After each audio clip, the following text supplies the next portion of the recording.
Hello everyone, I'm Ray LaHood, Secretary of Transportation. Thanks for tuning in to another episode of On the Go.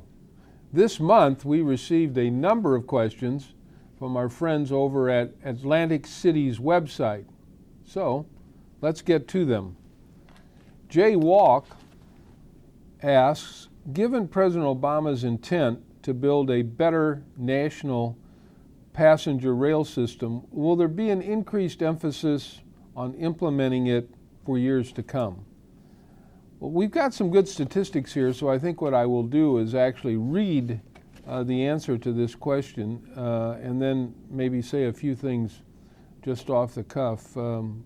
We are fully committed at DOT to advancing President Obama's vision for high-speed rail. We've been doing that now for the past 4 years, and with some success. The Federal Railway Administration has 32 state partners, and they are laying the foundation for a 21st century passenger rail network. We could not do what we have done over the last 4 years without great partners in the states, and I'm proud to say we have 32. To date, 50 construction projects in 19 states and the District of Columbia worth more than $3.2 billion are either complete, under construction, or set to begin construction within 6 months. But that's only part of the $10.1 billion in federal funding available through the high-speed rail intercity passenger rail program. Altogether, we're moving forward with 152 planning and construction projects over the next 2 years. Now, you know what this means. This means that a lot of Americans are going to go to work building this infrastructure. We're very proud that California has stepped up and will receive the largest amount of money, over $3 billion, thanks to the leadership of Governor Brown, thanks to the leadership of Dan Richards, the chair of the Railway Committee in California. We have made great progress there. I'm also very proud of my home state of Illinois, where we've invested over $2 billion thanks to the leadership of Governor Pat Quinn. And Senator Durbin and I and Joe Szabo, our rail administrator, and others, including Governor Quinn, took a ride on a train that went 110 miles per hour. That's the fastest a train has ever gone in the history of passenger rail in Illinois. And we stopped at a new train station in Bloomington, Normal. Actually, the new train station's in Normal, which we helped fund, by the way. It's a multimodal facility, and talked to Illinoisans about how proud we are of the work that we have done in Illinois. So at some point, people will be able to board a train in the not too distant future in Illinois and take it from Chicago to St. Louis and go 110 miles per hour, and we're very proud of that. Our next question comes from Connie, who writes, when will DOT partner with economically disadvantaged small women-owned businesses? The short answer is, Connie, that for the last 4 years we've been doing that. We are partnering. In 2010, the Small Business Administration gave us the authority to set aside some federal contracting dollars for economically disadvantaged women-owned small businesses. And we've made good use of it. The Maritime Administration awarded the first grant under this program for remodeling at the U.S. Merchant Marine Academy to a woman-owned business in Greenbrook, New Jersey.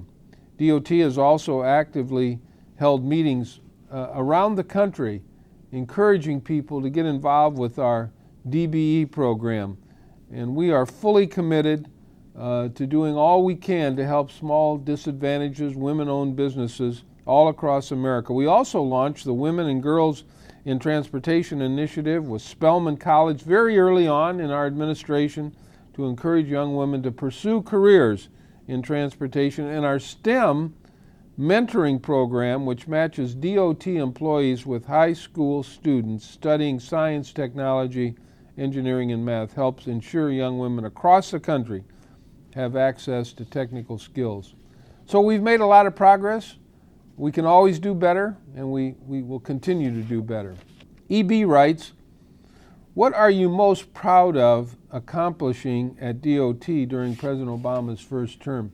I think safety is really the one thing that people will remember about the first 4 years of President Obama's administration. Obviously, we've done many other things. I mentioned implementing high-speed rail, which really was not a priority in the country before President Obama and Vice President Biden initiated that. Looking at alternative forms of transportation, whether it be streetcars or walking or biking paths, been a hallmark. Our partnership with HUD and EPA in traveling the country and really letting people know that we're working together as an administration to really promote green jobs, promote cleaner, greener communities, promote cleaner, greener transportation.